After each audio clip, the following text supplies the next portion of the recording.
Hello, everyone. My name is Nekwe Obasoge, reporting from Toronto, Canada.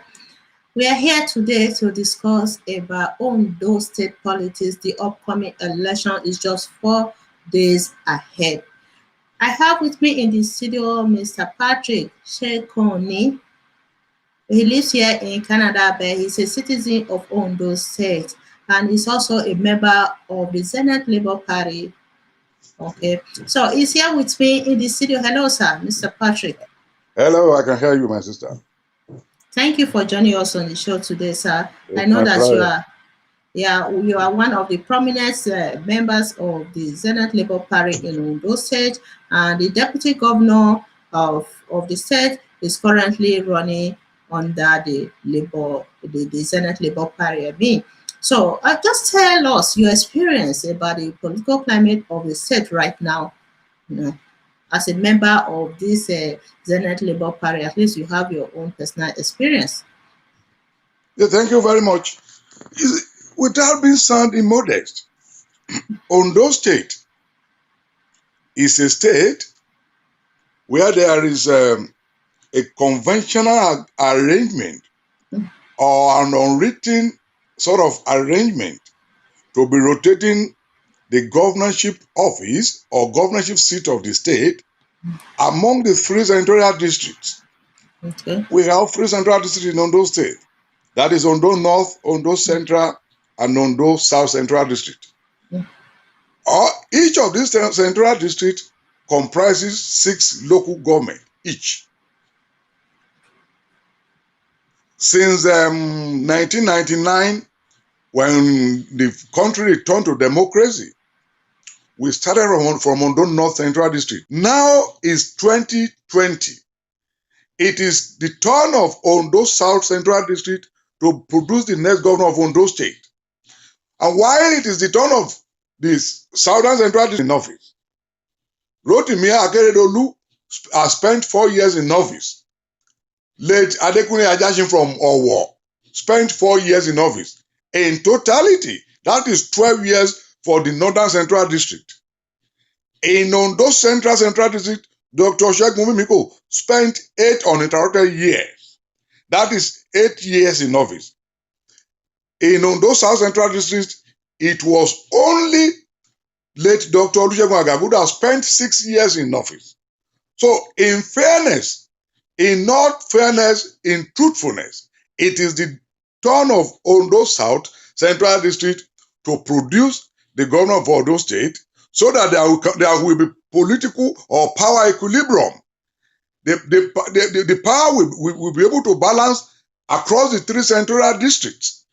So that is why some of us that believe in equity and justice are supporting Honorable Agboola Ajayi as the most viable candidate from Ondo South Central District to be the next governor of Ondo State. And it is our belief that, God willing, by the special grace of God, come Saturday, 10th October 2020, Honorable Agboola Ajayi is going to win the election. So that is what I can tell you, my sister. I think he's very popular in the state right now, according to what I was told from Ondo State. I've interviewed a couple of people, especially the prominent politicians in the state. So, but people are curious about the membership of Agboola Ajayi under the Zenith Labour Party because he's still the incumbent deputy governor of Ondo State under the APC. So people are saying right now that this kind of contradicting membership might come back and haunt him in future, even though he end up winning the election. So can you explain to us why he's still maintaining power under the APC as the deputy governor, while he's running under the Zenith Labour Party as a candidate, the Thank governorship you so much. candidate? So Thank I you so want you to much. clarify us about this Thank you so membership. much. Thank you so much. Honorable Agboola Ajayi is the deputy governor of Ondo State and not deputy governor of APC. The constitution is very clear about this thing.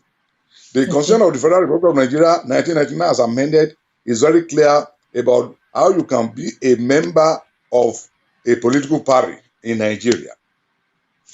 You will agree with me that it is already settled in law by the Supreme Court of Nigeria in the judgment of Atiku Abubakar and Olusegun Obasanjo.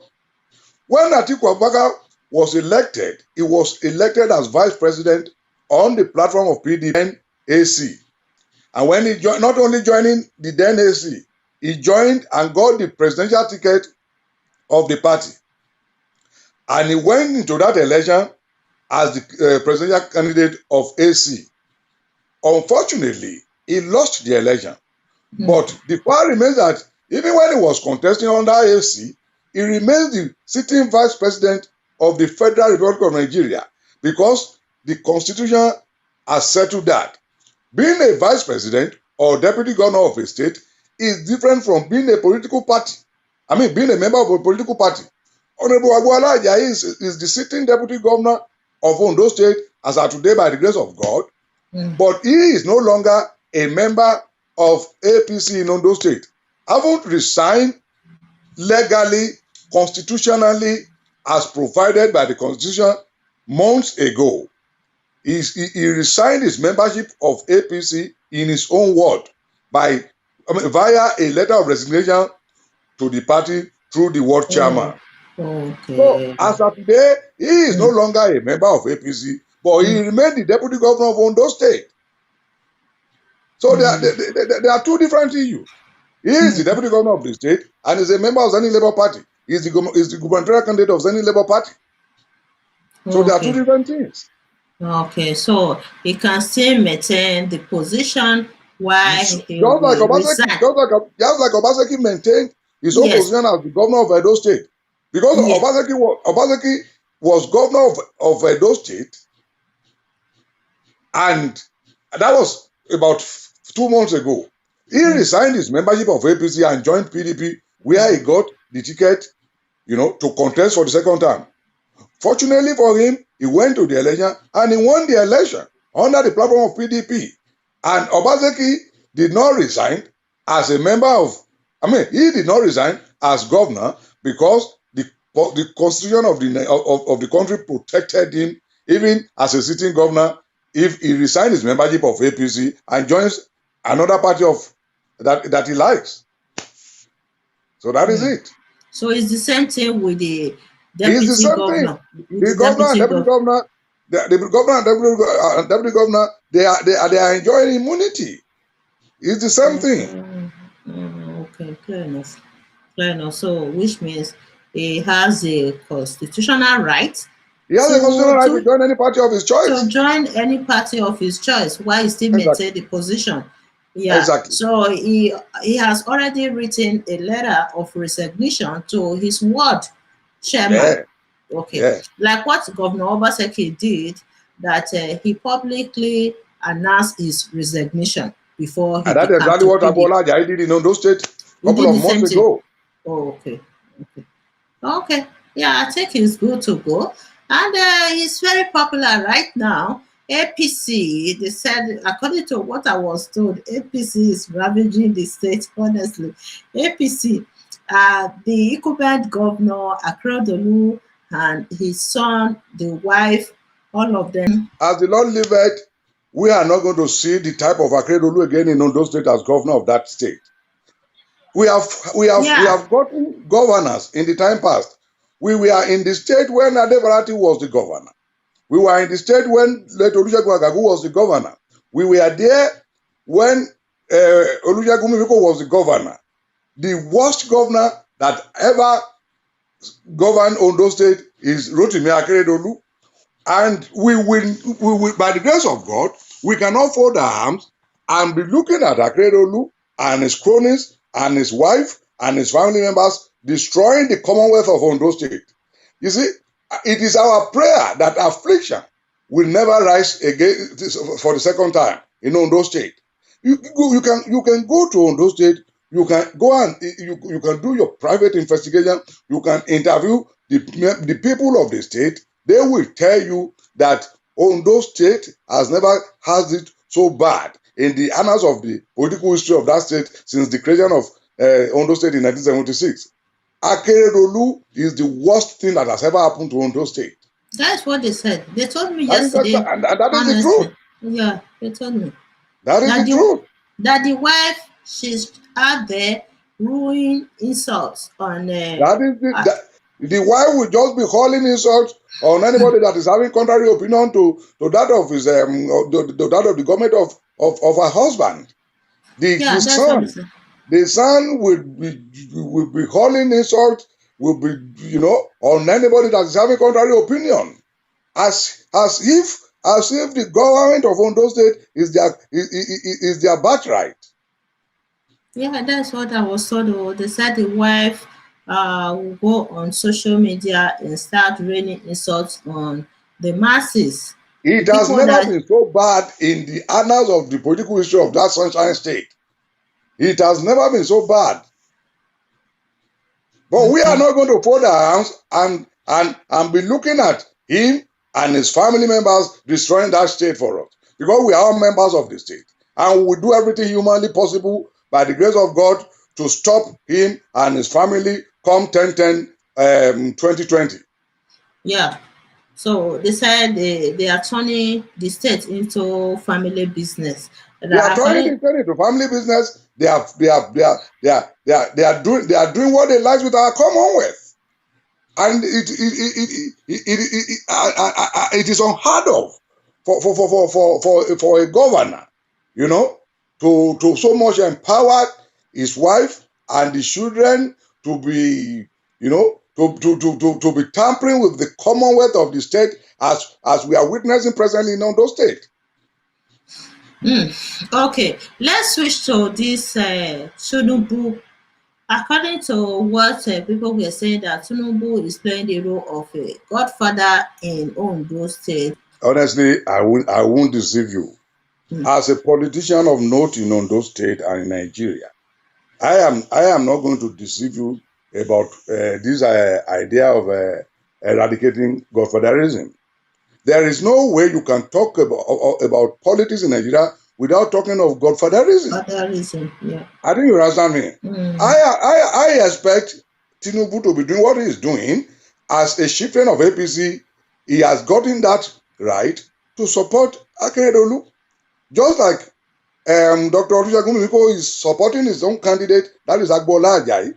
So you cannot take the idea of godfatherism away from Nigeria politics. Because come to think of it, even to become governor or to become president, you need the backing or the support of some people, some, high and mighty, to join hands with you for you to actualize your aspiration to become a governor. So as far as I'm concerned, that is a non-issue to me. That is a non-issue to me.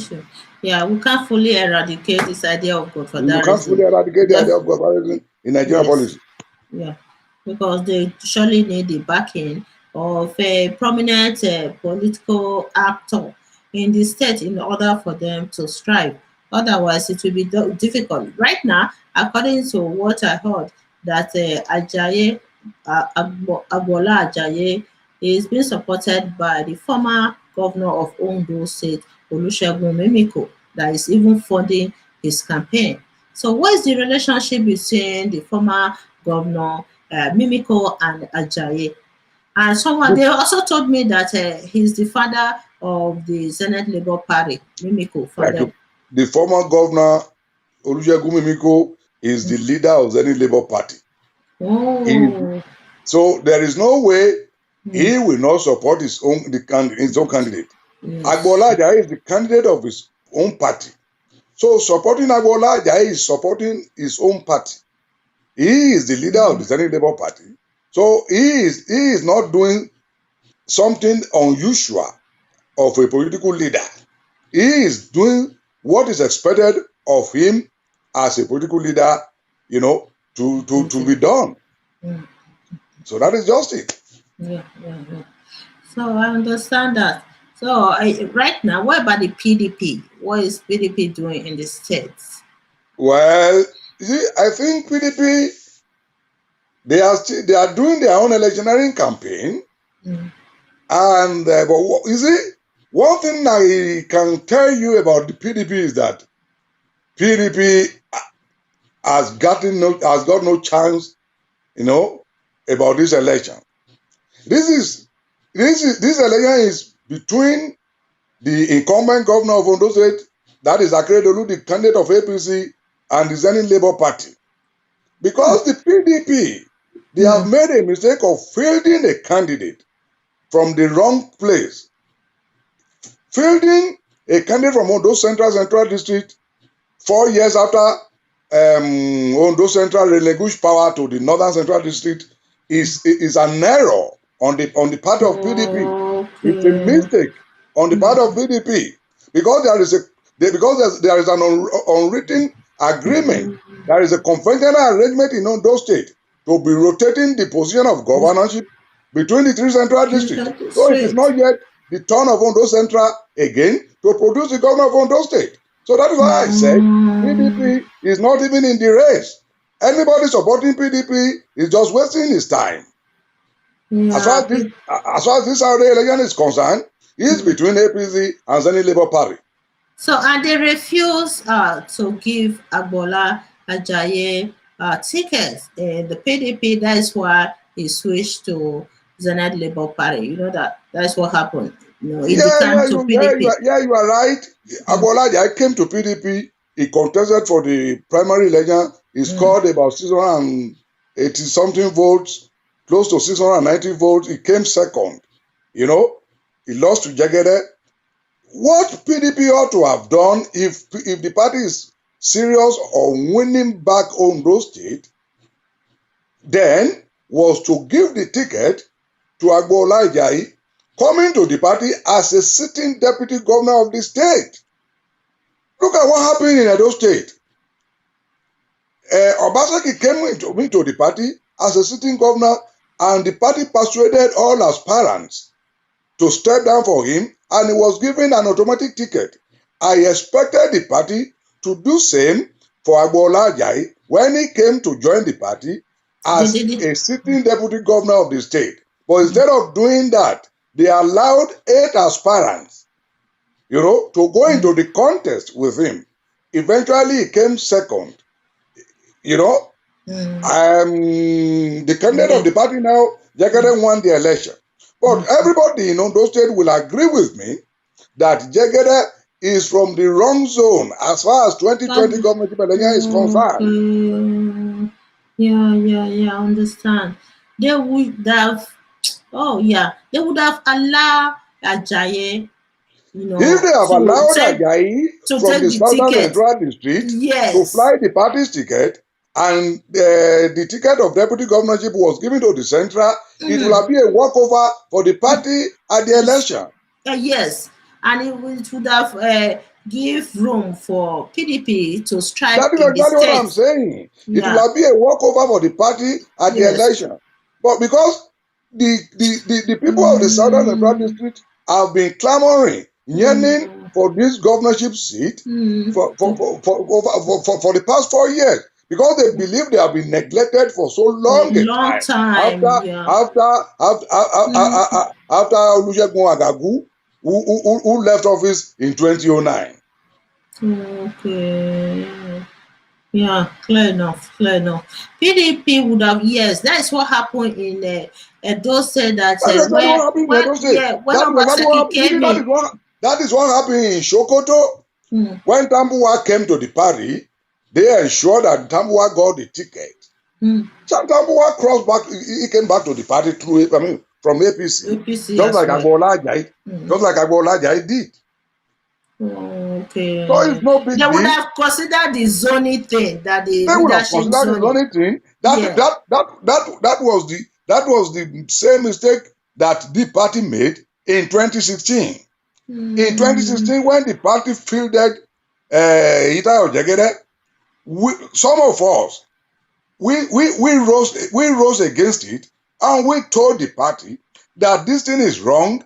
That how can you be fielding a candidate from the central district again when Dr. Olusegun Agagu, the governor of Ondo of the state then, was just spent 8 years in office. Having spent 8 years in office from the central district, is it reasonable for any political party that is serious to win election in Ondo state to field another candidate from the central district again? Yeah, Because they didn't the consider central that. district is not the only district in Ondo state. There are 3 central districts on equal proportion. Sure, Ondo yes. Central, 6 local government. Ondo South, 6 local government. Ondo North, 6 local government. So there's no way one central district can change another. Yes, There will be exactly. uproar.